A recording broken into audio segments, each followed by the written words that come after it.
Story time.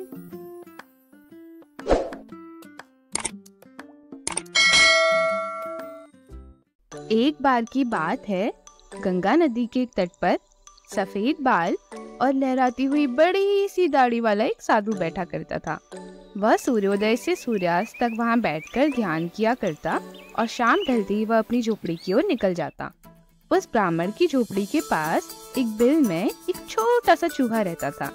जैसे ही साधु आता, चूहा बिल से बाहर आ जाता। साधु भी उसे खाना दे दिया करता। धीरे धीरे उन दोनों में दोस्ती हो गई।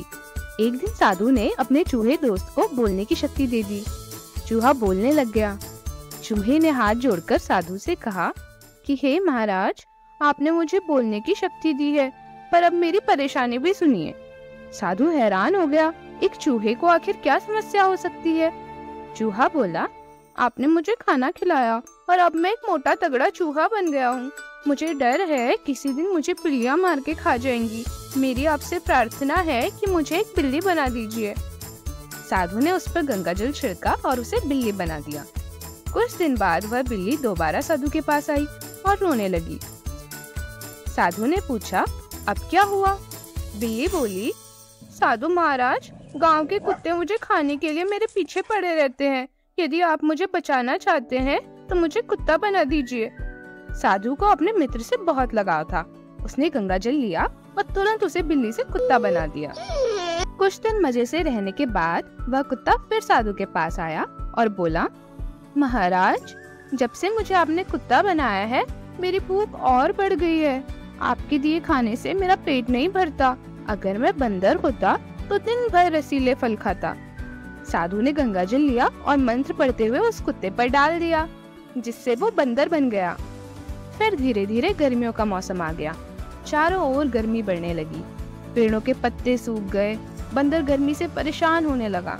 तभी बंदर ने पेड़ से नीचे देखा तो वहाँ पर एक कीचड़ का तालाब था, जिसमें भैंसों का एक झुंड लोटपोट कर रहा था। बंदर ने सोचा, काश मैं भी इनकी तरह होता तो इस गर्मी में मुझे इतनी परेशानी न होती। वो भागता भागता साधु के पास गया और बोला, अगर आप मुझे भैंस बना दें तो मैं भी कीचड़ भरे तालाब में लेटा रहूंगा, वरना तो इस गर्मी से मेरे प्राण निकल जाएंगे। साधु को एक बार फिर उस पर दया आ गई और उसने बंदर को भैंस बना दिया।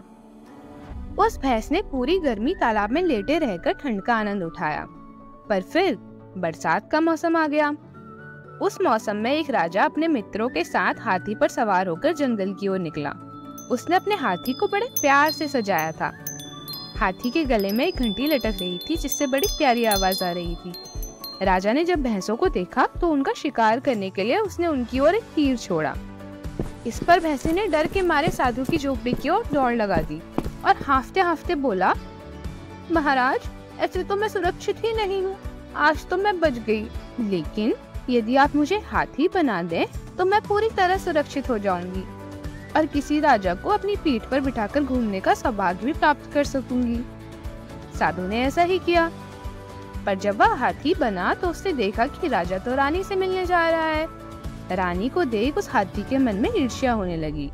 उसे लगा कि इस प्रकार लोगों का वजन ढोने में आखिर क्या रखा है। वह फिर साधु के पास गया।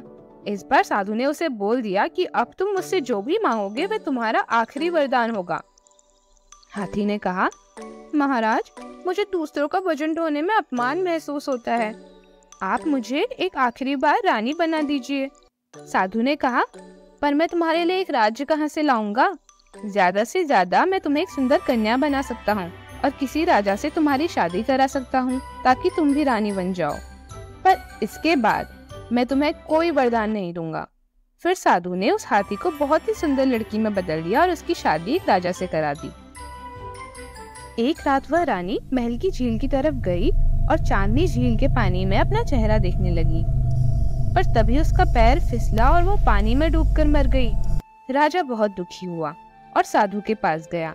साधु ने कहा कि हे राजा, जिस लड़की से आपकी शादी हुई थी उसे मैंने ही एक चूहे से बिल्ली, बिल्ली से कुत्ता, कुत्ते से बंदर, बंदर से भैंस, भैंस से हाथी और अंततः एक लड़की बनाया था। पर उसकी इच्छाओं का अंत ही नहीं था। वह हमेशा असंतुष्ट रहती थी। पर हे राजन, आप दुखी न हो, मैं उसे अमर बना दूंगा। उसके शरीर से एक सुंदर फूल का जन्म होगा।